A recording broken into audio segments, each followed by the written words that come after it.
कि इन्होंने भी किया और हम भी लगातार हरियाणा के अंदर जिस तरह से खाप पंचायतों आपने देखा होगा, इन्होंने 19 तारीख को जगा और 19 तारीख को इन्होंने 2 तरह की चोटें मारी थी मुझे। एक तो फिजिकल चोट मारी थी, एक साइकोलॉजिकल चोट थी।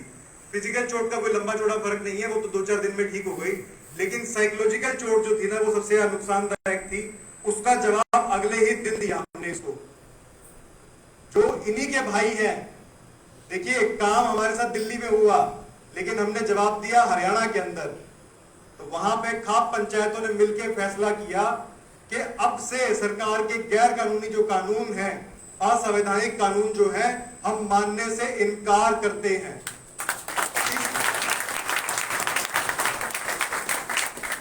इसी मुहिम को आगे बढ़ाते हुए हम पूरे हरियाणा के अंदर खाप पंचायतों को इकट्ठा कर रहे हैं, लोगों को जागृत कर रहे हैं, लोगों को बता रहे हैं असली ताकत आपके पास है। उसी के लिए हमने हरियाणा के अंदर जनता सरकार मोर्चा का गठन किया है। वो जनता सरकार मोर्चा जो है इस मुहिम से खड़ी की गई है कि आपको बताने के लिए कि जनता की ताकत जनता के पास कैसे रह सकती है, और जनता जो है सबसे बड़ा न्यायालय है। आज आपने देखा होगा सुप्रीम कोर्ट के अंदर क्या हुआ। आपके कुछ दिन पहले जब सुप्रीम कोर्ट बार एसोसिएशन ने यह डिमांड की कि आप हमारी हियरिंग्स को फिजिकल कर दीजिए, तो हमारे सुप्रीम कोर्ट के चीफ जस्टिस एनवी रमन्ना ने क्या जवाब दिया उसके ऊपर कि कोरोना का जो 3rd वेव है वो खतरनाक है, और पहले वाली वेव के अंदर मेरे को 4 दिन मेरे को बुखार हुआ था, लेकिन अब मेरे को जो है 25 दिन तक रहा। तो इस प्रकार की उनकी तरफ से बयान आ रहे हैं। तो आप सोचिए कि कौन कॉम्प्रोमाइज है कौन नहीं है। आप सिस्टम को सिस्टम के तरीके से लड़िए, लेकिन सिस्टम अगर बहरा हो जाता है तो सिस्टम को आवाज सुनानी पड़ती है। जो बहरा आदमी होता है उसको आवाज जोर से सुनानी पड़ती है, और जोर से सुनाने के लिए मुझे आप सबकी जरूरत है।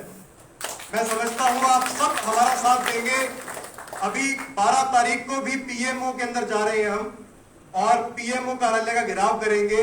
मैं समझता हूं आप सब लोग भारी संख्या में अपने सपोर्टर के साथ वहां पे पहुंचेंगे, और मैं उसी उम्मीद के साथ आपके वहां पे इंतजार करूंगा 12 मार्च को।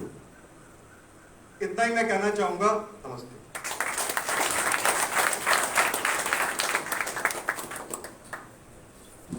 हरियाणा से देवेंद्र बलावा जी।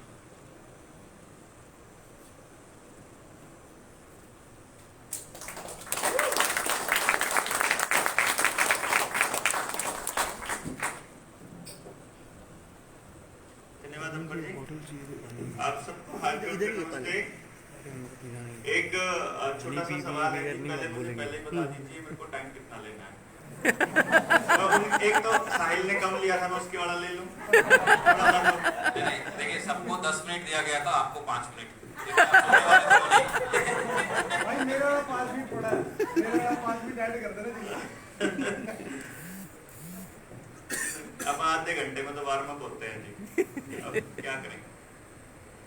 देखिए मुद्दा है कि अभी तक हमने क्या किया है और अब हमें क्या करना है।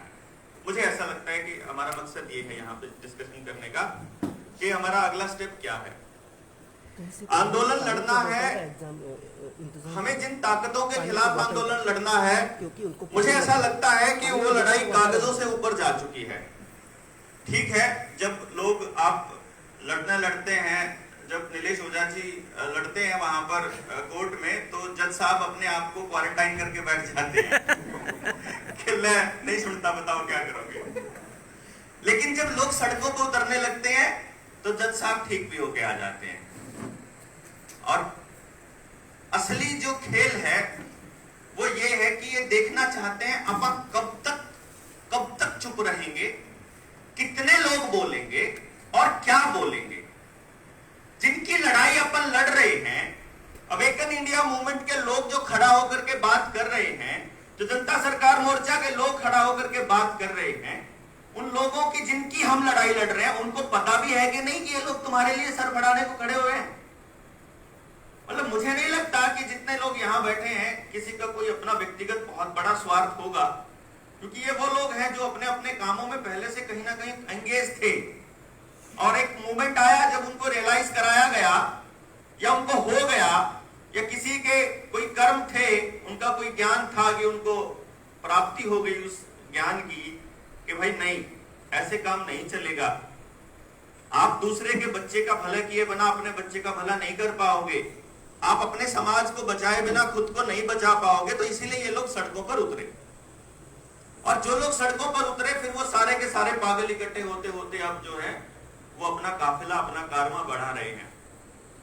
लेकिन एक बहुत बड़ी जो मैं लैगिंग बिहाइंड जो एक मतलब पॉइंट समझता हूं, जहां हम पीछे हैं, वो है कि जिनके लिए हम लड़ाई लड़ रहे हैं उनको हम उस लेवल पर समझा नहीं पा रहे, उनको हम उस लेवल पर जोड़ नहीं पा रहे।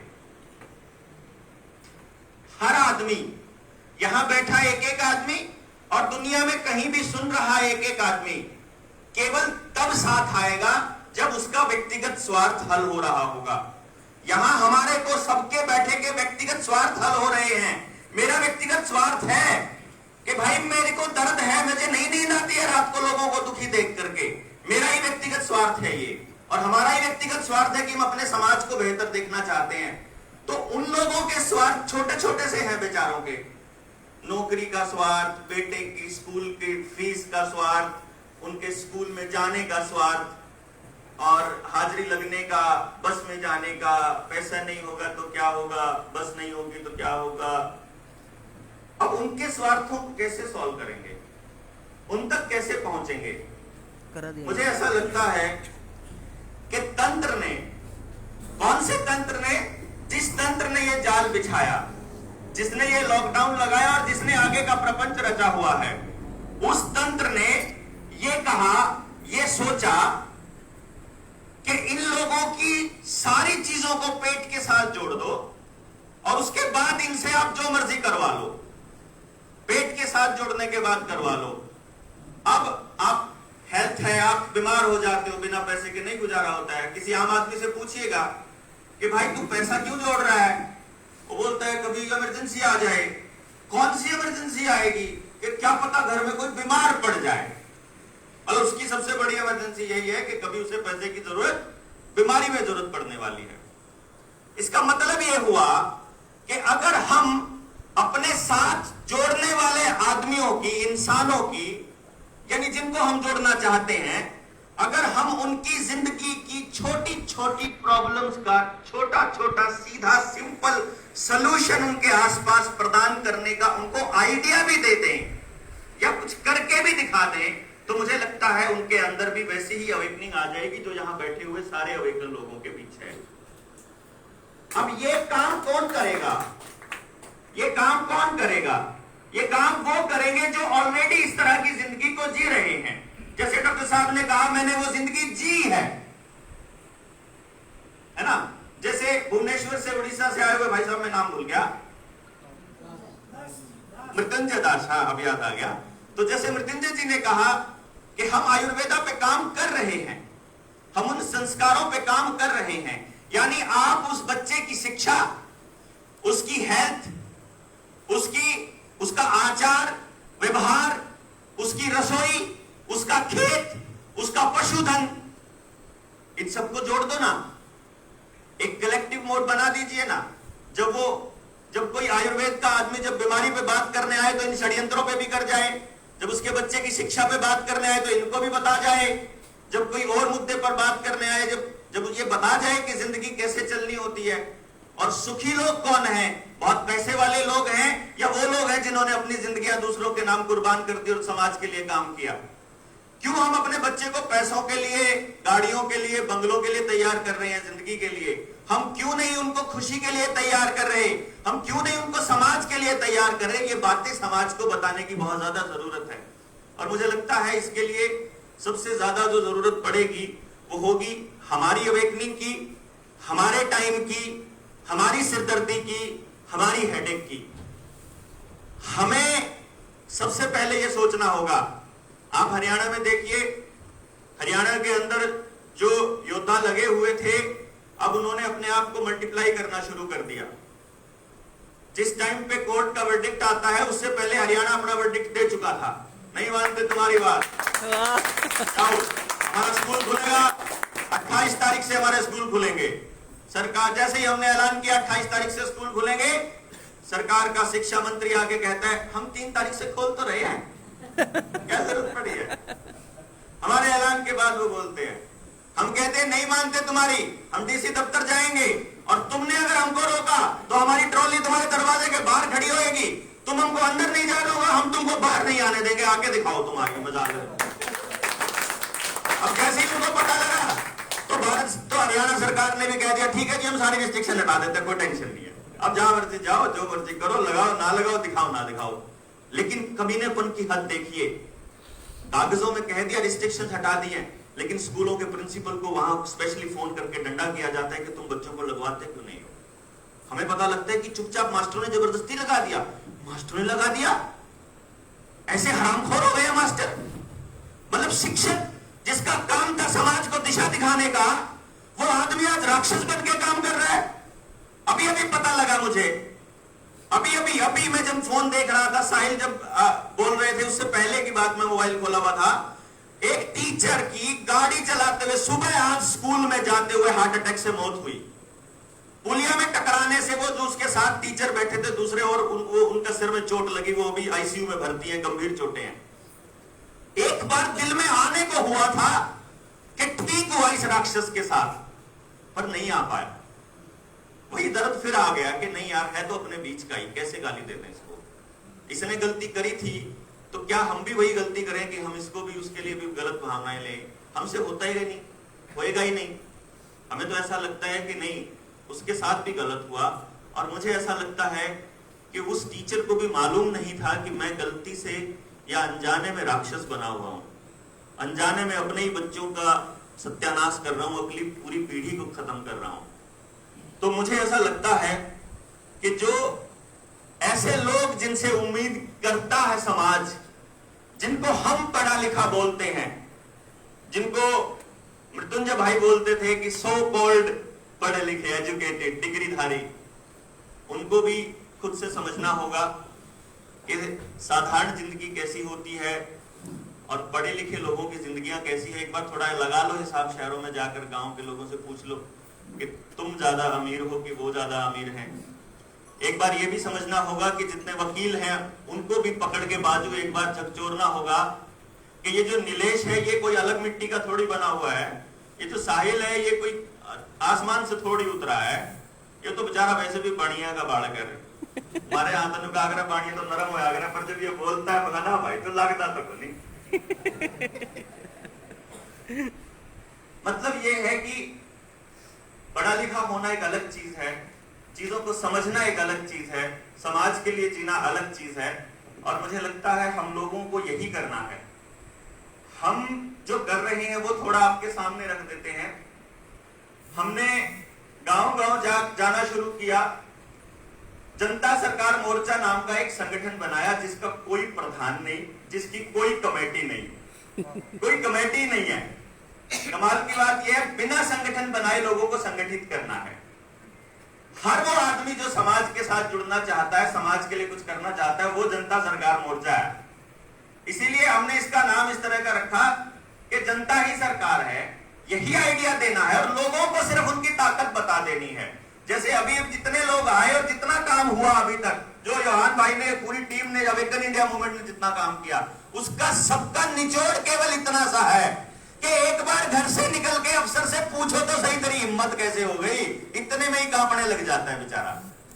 उसकी 2 आरटीआई लगा दो, वो उतने में ही हाथ जोड़ता घर पहुंच जाएगा, क्योंकि इतने खपलेबाज हैं।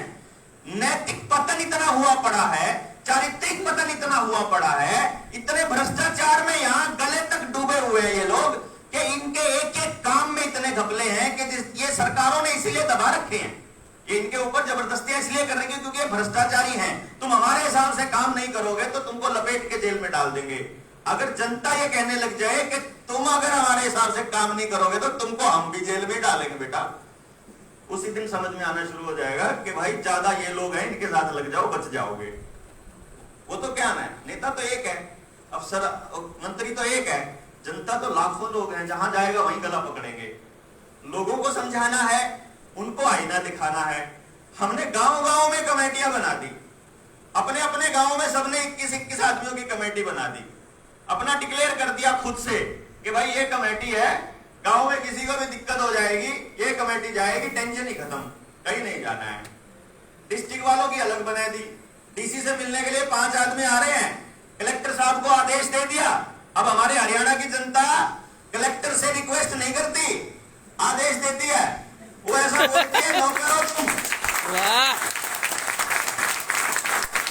वो बोलते हैं नौकरों तुम, नौकरों की तरह बिहेव करो। हालांकि हम नौकरों से बहुत अच्छे से ट्रीट करते हैं, हमारे संस्कारों में ये नहीं है कि हम तुम्हें गालियां दें, तुम्हें धमकाएं, लेकिन फिर भी तुम अपनी औकात में रहो। हम आदेश दे रहे हैं कि तुम्हें ये सब करना है, और फिर वो समझ में आ जाते हैं कि यार अब जाऊं कहां जाऊं। लेकिन धीरे धीरे चीजें ऐसी हो गई हैं कि अब हमें हमारे लोगों के ऊपर शिकंजे कसने शुरू हो गए कि पता करो इसकी बहन कहाँ ब्याह रखी है, पता करो इसके और घर में कौन क्या क्या बिजनेस चलता है, और पता करो। तो मैंने तो अपने पिताजी को बोला था अभी 3 दिन पहले, वहां पापा जायदाद से बेदखल करने का टाइम आ गया है। लिखवा दो अखबार में कि हमारा बेटा हमारे कहने में नहीं है, ये जो करता हमारी कोई जिम्मेदारी नहीं। देखो यही करना पड़ेगा, अगर समाज को जिंदा रखना है तो हमें अपने आप को मारना पड़ेगा। खुद को मारे बिना आप, ये मतलब मुझे ऐसा लगता है कि हम लोगों को ना मिट्टी में मिलके वो खाद बननी पड़ेगी, जो वो बीज उगेंगे जो आने वाले वक्त में पीढ़ियों के लिए। ऐसा महसूस होता है अंदर से। तो ऐसा लगता है कि ये उम्मीद मत करिएगा, मैं तो अपने साथ जुड़ने वाले हर आदमी के यही कहता होता हूं कि भाई ये उम्मीद मत करना कि मेरे साथ लग के तुझे कुछ हासिल हो जाएगा। मैं ये मानता हूं कि इस पीढ़ी को यूं का यूं अपने आप को मिट्टी में मिलाना पड़ेगा, तो अगली पीढ़ी के लिए आजादी के बीज बो पाएंगे। तो हमने फिर जिला की कमेटियां बना दी। अब हमारे पास हर जिले में 50-50, 100-100 आदमी हैं। ऐसे नहीं है कि टीम में मेंबर हैं, उनका रजिस्ट्रेशन नहीं है, 20 लोग बुलाते हैं, ऐसे पागल 40 आते हैं। हम कहते हैं यार तुमको 20 बुला रहे, कहते कोई नहीं जी, क्या हो गया, आएगा तो और जरूरत पड़ जाए। मैं कहा कोई बात नहीं।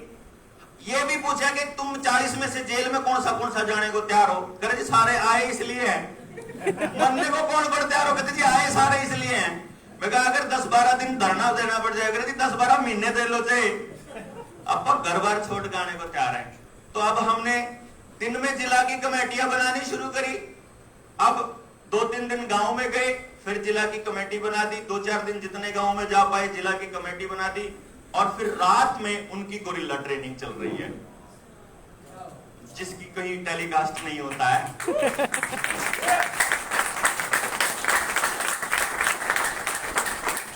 कि अगर मान लो कल को ये योहान को पकड़ के जेल में डाल दे, कल को ये अंबर भाई को पकड़ के लटका दे, कल को देवेंद्र को पकड़ के फांसी चढ़ा दे, तो एक की जगह 100 निकल के आएंगे अंदर से। ये मत सोच लेना तुम लोग। नहीं तुम ये सोच रहे हो कि ये अवेकन इंडिया मूवमेंट और ये जनता सरकार मोर्चा, ये 4 आदमी हैं, इनके कितने आदमी और मरने के लिए तैयार है, इसका अंदाजा सरकारों को नहीं होना चाहिए। कुछ लोग ऐसे होते हैं जो नीम का पत्थर होते हैं, और मुझे लगता है कि वो लोग कभी चेहरा सामने नहीं लेकर आते। हम जैसे लोगों का सौभाग्य होता है कि जनता के लोगों का प्यार भी मिलता है, सम्मान भी मिलता है, और उनको थोड़ा चेहरा भी चमक जाता है, 2-4 शब्द बढ़िया बोलने आ जाते हैं तो स्टेज पे।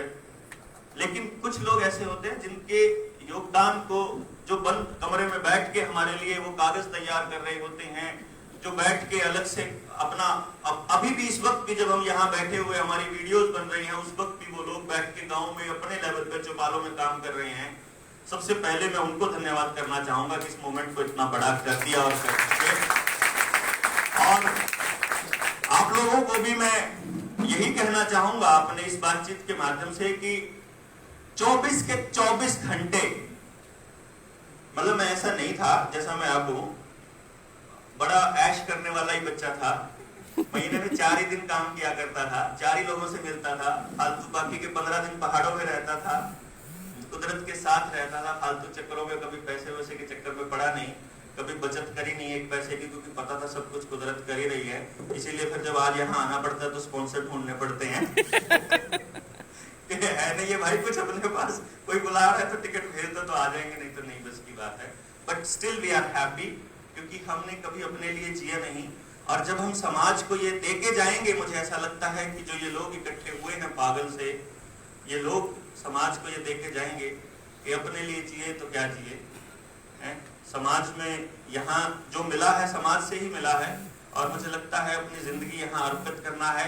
यही खुद समझा है, यही औरों को समझाते हैं, और यही अगली पीढ़ियों को समझाना है। बाकी बातें मुझे लगता है दोबारा फिर मौका मिलेगा, फिर कहेंगे। एक ही टाइम में सारा टाइम नहीं लेता, तो अगली बार नहीं तो टाइम नहीं देंगे अकबर भाई।